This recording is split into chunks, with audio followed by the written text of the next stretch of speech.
preste atenção nessa história. Um tiroteio em um bar deixou 3 pessoas mortas. Foi próximo ao viaduto Obirici, na zona norte de Porto Alegre. Um policial militar que estava de folga matou o suspeito de ser o atirador. A polícia tenta entender o que motivou esse crime. E também imagens de câmeras de monitoramento devem ajudar nessa investigação. Balança. Por volta das 4 horas da tarde, no bairro Passo da Areia, zona norte da capital. De acordo com a Polícia Civil, 2 homens morreram e um ficou ferido. Por volta de 16h15, um homem no interior do bar ele foi atingido por 6 disparos de arma de fogo. O executor dessa ação ele também foi atingido e morto por um policial militar que estava apaisando de folga aqui no local também, que revidou essa injusta agressão aí e conseguiu executar também esse criminoso que cometeu o primeiro ato. Conforme a investigação, o atirador ingressou no bar a pé com uma pistola e disparou contra a vítima. Um policial militar que estava de folga reagiu e atingiu o executor, que morreu no local. Em se tratando dessa dinâmica de execução, possivelmente o agressor já sabia que ele estaria aqui nesse horário, E por isso esse crime deve ter sido cometido a esse horário. Com a vítima foram encontradas porções de drogas. As investigações iniciais apontam uma execução pela disputa do tráfico de drogas. O primeiro homem, o Jonas de Andrade Machado, ele estava no interior do bar ali e com ele foram encontradas em torno de 30 pedras de crack, razão pela qual ali a situação parece ser uma execução em virtude da disputa pelo tráfico de drogas. Um idoso também foi atingido. Ele teve ferimentos no abdômen e foi encaminhado em estado grave para o Hospital Cristo Redentor, na capital. Agora, a Polícia Civil investiga se o atirador agiu sozinho. Quando eu vejo situações como essa, eu me lembro ontem que eu estava conversando aqui com o Felipe Bueno, ele falando que um jogador não quis ir para a Rússia por causa da guerra lá. Mas a gente vive uma guerra urbana e ninguém fala nada. Porque a guerra lá que acontece entre Rússia e Ucrânia, lá na parte do leste europeu, está declarada. Então você vê as pessoas com fuzis, você escuta tiros, você sabe, olha, estamos em conflito. No nosso Brasil, do nosso dia a dia, a gente não tem esta guerra declarada. Mas, eventualmente, se prestar bastante atenção nas ruas, no centro da cidade, também em algumas comunidades, você vai ver as pessoas armadas. Com armas longas e armas curtas. Uma vez, muito tempo atrás, fui fazer uma reportagem também, uma pessoa tinha sido morta dentro de uma igreja. Isso faz uns 5, 6 anos. E a gente entrou nessa comunidade, eu falei para o meu auxiliar, olha, eu vou gravar uma passagem rapidinho, fica no carro. Falei para o meu cinegrafista, olha, vamos aqui. Quando a gente chegou, com o carro todo logado da emissora, as pessoas começaram a se fechar, as casas se fechando, parecia desenho animado, as janelas se fechando, as portas se fechando, ninguém queria falar nada. E aí a gente foi gravar, contar a história, do que tinha acontecido. No que eu estou recolhendo o cabo do microfone ali, do lado do meu cinegrafista, chegam algumas pessoas para conversar da comunidade. E dentro deste grupo, alguns jovens. Um desses jovens se parou de costas para o carro da emissora, e arrumou, assim, a camiseta de frente para mim, de costas para o carro da emissora. Meu auxiliar, que deve estar até acompanhando o balanço hoje, ele viu direitinho, 38 na cintura. Por quê? Porque era do movimento que foi acompanhar o que os moradores estavam falando para a emissora de reportagem, para a repórter que estava ali. Se estava gravando, se não estava, se estava falando alguma coisa, se não estava. E se essa criatura, que estivesse ali, não tivesse gostado do que eu estava falando, ou porque de alguém falou alguma coisa, se ele resolve sacar o que estava aqui? Eu estava ali de sangue doce fazendo o meu trabalho. Oficialmente, eu não estava em um ponto de conflito, Eu estava em uma cidade da região metropolitana de Porto Alegre. Ah, não temos guerra, Vanessa. E isso aí, o que é? O que é estar em algum ponto da cidade e ser surpreendido por tiros? Seja de manhã, seja de tarde, seja de noite, seja de madrugada. O que é estar na frente da sua casa tomando um chimarrão, como já mostramos aqui no Balanço Geral várias e várias vezes? Está tomando um chimarrão, fim de tarde, na tua casa e vem umas criaturas, não se sabe de onde, tiroteando na rua da tua casa e uma bala perdida acerta em ti, no teu familiar, no teu ente querido. Eu conheço pessoas que moram aqui na região da Grande Cruzeiro, que me disseram, Vanessa, estava um dia sentada numa cadeirinha de praia na frente da minha casa, conversando com meu marido, com a minha filha, daqui a pouco sinto uma queimação na minha perna. Foi olhar um tiro, a panturrilha. Por quê? Porque uma bala perdida sempre encontra alguém.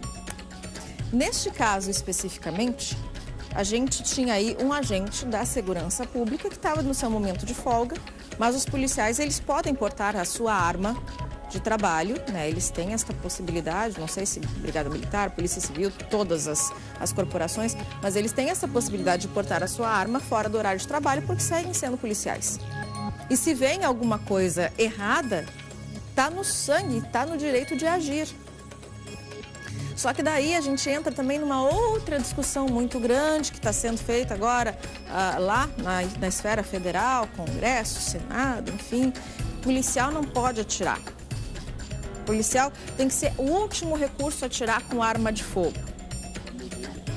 Já é, tá? Oficialmente já é o último recurso do policial atirar com arma de fogo. Mas daí tu tá num conflito, tu tá num furdunço, tu tá numa coisa, tu vai chegar no Veja Bem? Se coloca no lugar também do policial, que está nesta guerra urbana, que não é declarada, mas está nesta guerra que nós vivemos todos os dias aqui no nosso querido Brasil. Eu sou apaixonada pelo Brasil, eu gosto de ser brasileira, acho que o Brasil tem assim uma característica maravilhosa, é um país continental, são vários sotaques, são vários cheiros, são vários tons, sabe? A gastronomia, eu acho que o Brasil é riquíssimo e eu sou assim muito orgulhosa de ser brasileira. Só que a gente tem que dizer a realidade. A gente vive numa guerra urbana não declarada, ponto. E aí vai o policial, não vai agir.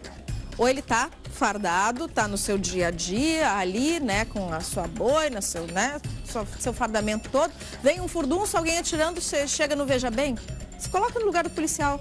Veja bem, senhor, né? Gostaria que o senhor largasse a sua arma de fogo para que eu possa agir com o meu taser. Porque, veja bem, isso aqui, né, são 2 circuitos. Não vai matar o senhor, mas vai apenas utilizar a corrente elétrica para paralisar o seu corpo. Então, colabore com a minha abordagem, senhor.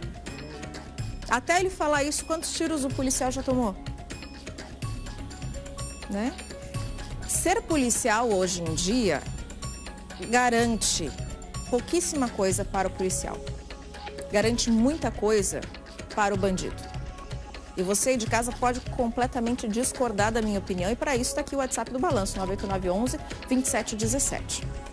Mas ser policial hoje em dia é ter que tomar decisões em frações de segundos, decisões na ponta da pistola ali, né, do gatilho, que é entre a vida e a morte, mas você tem que em segundos decidir se é a sua vida ou se é a sua morte, se é a vida do bandido, né, do seu oponente ali, ou se é a morte dele. Ah, Vanessa, mas quantos erros acontecem? Tá, então vamos para países do primeiro mundo. Todo mundo gosta de falar dos Estados Unidos, né? Todo mundo tem sonho de ir para, né, ganhar a vida nos Estados Unidos, então vamos falar dos Estados Unidos. Nos Estados Unidos, quando os erros acontecem, e é uma das polícias mais bem preparadas do mundo. E aí? Eu conheço pessoas, conheço policiais que foram, né, viajar, foram para a Europa, Estados Unidos, qualquer país desse do primeiro mundo. E aí, pela sua profissão, viram ali a guarnição, a equipe, né, fardada, pediram para tirar uma foto para trazer para o Brasil como lembrança, né? Ó, polícia encontrou polícia. E, pasmem, quando os policiais lá do primeiro mundo, Estados Unidos, Europa, ficam sabendo que a pessoa que tirou foto, aquele turista, é policial no Brasil, só falta pedir autógrafo, minha gente. Eles ficam apavorados e apaixonados, eles querem saber, tá, mas é verdade que lá tem assalto à mão armada? É verdade que lá vocês prendem a pessoa, vocês trocam tiros? Gente, eu só troquei tiro com a minha arma no treinamento, nunca mais precisei sacar a arma. Quem dirá atirar? Nossa, como é que vocês conseguem? Policial brasileiro é raiz. Só que a lei brasileira favorece não o policial, que é tido lá fora como herói. A lei brasileira favorece o bandido. A lei brasileira sempre vai dar o direito da dúvida para o bandido, não para o policial. A lei brasileira já teve casos aqui no Rio Grande do Sul em que uma juíza assinou o coitadinho do bandido que é traficante, ele foi pego com uma arma, mas tu vê, ele é traficante, ele precisa se defender. Então, assim, coitado. Existe isso. Eu não estou falando, não estou inventando. Existe essa decisão judicial que deixou um traficante andar armado, sem porte de arma, porque o trabalho dele é perigoso, ele precisa se defender. E qual que é o trabalho dele? É traficante. É verdade isso, Mamal, eu não estou inventando. E aí eu falo para você que a gente vive uma guerra não declarada e a gente tem toda essa dificuldade com a polícia, porque amanhã ou depois quem vai se incomodar é esse policial. Que estava lá em algum local, no seu, né, tomando café, tomando chimarrão, tomando uma cerveja na sua folga, sei lá. Mas estava lá, acabou vendo uma situação, reagiu, é capaz de se incomodar amanhã ou depois. Porque tu vê, coitado do bandido no nosso país. É assim que se pensa. É coitado porque é a vítima da sociedade. E por que é a vítima da sociedade? Porque não teve opções na vida. Não teve oportunidades. E por que não teve oportunidades? E aí eu falo todo disso no Cidade Alerta. Porque lá atrás, quando a gente votou, escolheu ali, né, ou na cédula antigamente, ou na urna eletrônica, aquelas pessoas que mandam, aquelas pessoas que pensam onde o nosso dinheiro dos nossos impostos vai ser aplicado, prefere aplicar em 400 outras coisas, inclusive no próprio bolso, do que aplicar na educação, do que dar oportunidades para as pessoas. Ah, Vanessa, mas nunca se teve tanto diploma hoje em dia, as pessoas estão cada vez mais na faculdade. Então, realmente concordo. Mas a que custo? A faculdade, ela está ensinando mesmo, porque eu conheço advogado que fala e escreve absurdos. Absurdos, erros crassos de português. E está na faculdade, passou na faculdade. Passou no ensino fundamental, passou no ensino médio, passou no vestibular, no Enem e passou na faculdade. Eu quero dizer para você que hoje em dia, né, o joio do trigo não está muito sendo separado não, sabe? Se a gente quisesse ter oportunidades, situações iguais, a gente investiria muito em escolas técnicas, em um ensino público de qualidade. A gente investiria nos nossos professores. Tem cada vez menos gente querendo ser professor, porque professor sofre. Teve professor que já apanhou na cara de aluno, a gente já mostrou aqui no Balanço Geral. Então, assim, é uma reflexão até para 2025. O que a gente quer da nossa sociedade? A gente quer cada vez mais construir presídios? Ou a gente quer que os presidiários e os filhos dos presidiários tenham oportunidade de ver que erraram, né? Que os seus pais erraram e querem se emendar, querem fazer coisa que presta na sua vida? Por que lá em cima, quem manda, quem separa as verbas e tudo mais, não pensa nisso? Porque hoje em dia, já que lá atrás não se investiu em educação, hoje em dia dá mais voto fazer cadeia. E hoje em dia dá mais voto também fazer tapa-buraco nas ruas. Eu, tipo assim, tem uma cratera, eu vou lá tapar a cratera, as pessoas sabem que fui eu que fiz, foi na minha gestão. É muito mais vantajoso do que você pensar a longo prazo. Pensar que se descascar todo aquele asfalto, fazer, né, uma tubulação de água, de esgoto, de não sei o quê, as pessoas daqui a 10, 15, 20 anos não vão ter que se preocupar com isso. Mas daqui a 10, 15, 20 anos, poxa... né? Olha quantas eleições, né? A eleição é daqui a 4 anos. Está entendendo como é que o Brasil funciona? Está entendendo como é que os que mandam no Brasil pensam? Está entendendo como é que a gente está e como é que a gente chegou nesse ponto que a gente está? E aí eu repito para você de casa, a gente vive numa guerra não declarada. A gente vive saindo de casa sem saber se vai voltar ou se não vai. Sem saber se vai ser assaltado no ponto de ônibus, na sinaleira. A gente vive sem saber se tem uma bala perdida que vai nos encontrar. Agora mesmo tinha uma turista tomando sol no Rio de Janeiro, dentro de um condomínio, a bala perdida, ela passou raspando na cabeça dela. E aí? Tava no lugar errado, na hora errada? Não tava. Então, assim, espero que você aí de casa troque ideia comigo, né? Porque eu posso mudar de opinião, posso aprender com você. E aqui a gente constrói um diálogo muito grande, muito aberto, tá? 989 11 27 17. Tô esperando aqui o teu recadinho, tá? Mas só para encerrar esse caso, no fim desta manhã morreu a terceira vítima. O Carlos Alberto Machado estava apenas frequentando o estabelecimento e não tinha relação com os envolvidos aí na troca de tiros, tá? Os nossos sentimentos à família.